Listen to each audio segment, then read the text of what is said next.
So a brand new global league is offering women's basketball players tech startup money, equity stakes, and a world tour schedule.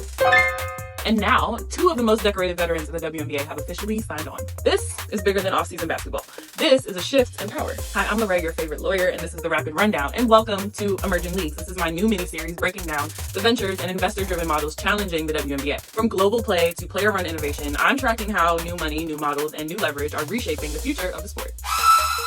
So Project B comes out of Silicon Valley, co-founded by ex-Facebook exec Grady Burnett and Skype co-founder Jeff Prentice. It's designed as the Formula One of basketball. 6 teams, 11 players each, 7 tournaments across Asia, Europe, and the Americas. The Women's League launches November 2026 through April 2027. Headquarters, Singapore, a signal that the next era of women's basketball may not even be rooted in the US at all. Now, Project B is offering something the W simply can't. 7-figure salaries starting around $2 million, multi-year deals reaching 8 figures, and equity stakes for players as partners in the league's valuation.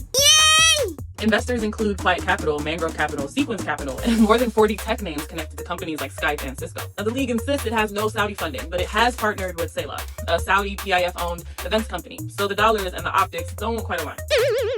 The momentum is real. First, Nneka Ogwumike, 2016 MVP, WNBA champion, 7-time All-WNBA selection, and the league's only 4-time Sportsmanship Award winner, became the league's first official signing. And then, on November 12th, Alyssa Thomas joined her, a 6-time All-Star, 2023 All-WNBA first-team selection, elite defender, and the WNBA's all-time leader in triple-doubles with 19 and counting. These aren't prospects. These aren't maybes. These are 2 of the most respected veterans playing in the league right now. Union leadership, playoff anchors, and franchise faces, choosing a brand new model.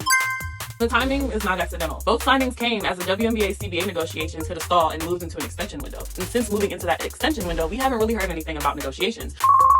So W insiders call this a leverage moment, because when an MVP and the league's triple-double queen choose equity and global pay, it forces the W to reprice what top talent is actually worth.